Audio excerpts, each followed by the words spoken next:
দেবে জোর করে আমি নেব না, আবার যে দেবে না আমি তার কাছে আমার জোর করে কেঁদে নিই। এটা আমার খুব সরলতা। তাই জন্য হয়তো মা মন্দির দেখেনি। আমি খুব দরিদ্র ঘরের মেয়ে একটা, কিন্তু মা আমার মনের মন্দির দেখেছিল। যেখানে মনের মন্দির সুন্দর সেখানেই মা প্রবেশ করেন। যার মন মন্দির সুন্দর নয় সেখানে গোবিন্দকে রাখা যায় না। তাই গোবিন্দ বলেছেন আমি ভক্তি দেখে তার কাছে যাই, টাকা পয়সা দিকেও যাই না, কোটিপতি ঘরেও আমি যাই না।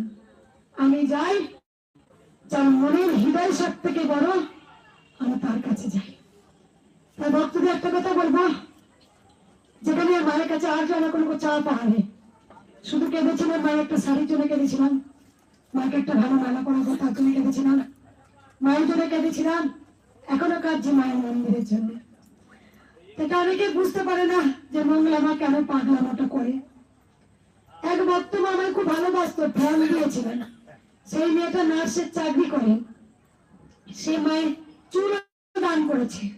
আমার অনেক পুরনো ভক্ত বাড়িতে বাসন মেজে দিয়েছিল, তাকে বাসন মাজা মা বলতাম। একদিনকে এখানে বসে প্রণাম করছে, আমি কিন্তু জানি সে কিন্তু খুব নিষ্পাপ সরল, আমি কিন্তু অনেক কিছু দেখতে পাই, কিন্তু আমার ভেতরের কি চলে কি সেটা আমি কাউকে প্রকাশ করে বলতে চাই না। আমি আমার কালকে মহাদেবকে আমার স্বামীকে জিজ্ঞাসা করছি, আচ্ছা আমি কি নিশ্চয়ই কিছু পুণ্যি করে এসছি? আচ্ছা আমি কে, আমি কেন বেলা? ও আমাকে বলছে বাবা খাবার কি জানতো সে বাবা কাপা হবে? কমলাকান্ত কি জানতেন তিনি কমলাকান্ত হবে? পরমাংশদেব তিনি কি জানতেন পরমাংশদেব হবে? তাদের মন ছিল শিশুদের মতো, পাগলামো করতো বেশি। তাতে লোকে অনেক পাগলামো বলতো, খেপা ঠাকুর বলেছে বাবা কাপাকে। তোমার পরিচয় তুমি কোনদিন জানতে পারবে না, তুমি কেন এলে ধাঁধাবে? কেনই বা মা তোমার কাছে এলো? কেনই বা নাম প্রচার হলো? কেনই বা কৃষ্ণকালী মা ছোট্ট বাচ্চারা ফেলে? তাই এটা তোমার কাছে গোপন থাকবে, মায়ের কাছে থাকবে। আমি কিছু দেখতে পাই, সেই মা প্রণাম করছিল, আমি মাকে বলছি মা ঘরটা হাত দিস না। আমি মাকে বলছি যা ঘরে যা, কি শাড়ি আছে দেখ। মা বলছে মা আমি কিন্তু এরকম নয়, কিন্তু মা নিজে নিজেই বলছে, ও নিজে নিজেকে সন্দেহ করছে, আমি কিন্তু বলিনি। আমি জানি ও নিষ্পাপ সরল, এটা আমি অনেকে বুঝতে পারি। সেই মা হয়তো আমার বাচ্চা পড়া স্বভাবটা তার এখনো ধরার ক্ষমতা হয়নি। আমি কিন্তু জানি, ওকে বলছি মা তুমি কিন্তু ঘরটা যেন হাত দিয়ে দিও না। মা আমি ওরকম নয়, না আমি ওরকম নয়। এই বাচ্চা পড়া জিনিসটা এখন অনেকে জানতে পারে না, বুঝতে পারে না। তাই ভেতর থেকে মায়ের সন্তানকে চেনা বড় কঠিন আছে। মাকে যেমন আমরা চিনতে পারি না, তার সন্তানকেও আমরা কিন্তু চিনতে পারবো না। কখন চিনতে পারবো? যখন দায়িত্ব থাকবে না, তখন তার মর্ম বুঝতে পারবো। আর একটা কথা বলি সকল ভক্তকে, যেখানে কালকে আমি গান লিখছি মায়ের, আমি 3-4 গানে গান লিখলাম। আমি রোজ কিন্তু মায়ের ভাবে যাওয়ার পর যার যত ভাব তার তত লাভ। যখন আমি ভাবে যাই মায়ের গান লিখি। মাকে শুধু একটাই কোশ্চেন করছি, মা শুধু কথাই বললি রে, কই তুমি তো আমায় দেখা দিলে না মা, শুধু তো আমি তোমার ছায়া দেখলাম মা।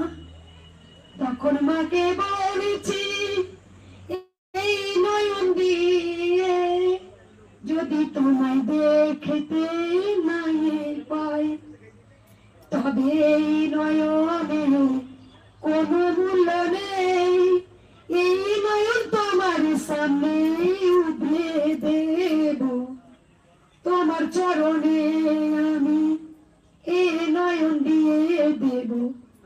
মাকে আমি প্রতিজ্ঞা করেছি এই নয়ন আমি উকলে তুলে দেব, তোমার চরণে আমি অর্পণ করব। যদি এই নয়নে তোমায় দেখতে না পাই, এই চোখের আমার কোনো দাম নেই।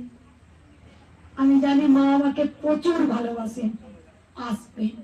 মা আমাকে বলেছেন তোর মাধ্যমে পৃথিবীতে অনেক কাজ বাকি রয়েছে, করার পর তারপরে আমি আসবো। মা তো দেখা দিলে আমি আরো অন্যরকম হয়ে যাবো। তাই আজ দেখো ধরাধামে কত দুস্থ অনাথদের কত অত্যাচার চলেছে, তাদেরকে তাবিজ কবজ বিক্রি করে জলপা তেলপা দিয়ে কত অসহায় মানুষকে ছিঁড়ে খুঁড়ে খেয়েছে। তাই আজকে মঙ্গলা এসে সেই মুখোশ ছিঁড়ে ফেটে পড়েছে। শুধু একটা কথাই বলেছে, তোরা জয় কৃষ্ণকালী মায়ের নাম জপ কর, তোরা গোবিন্দের নাম নে, পরমাত্মার নাম নে, গিরিধারীর নাম নে।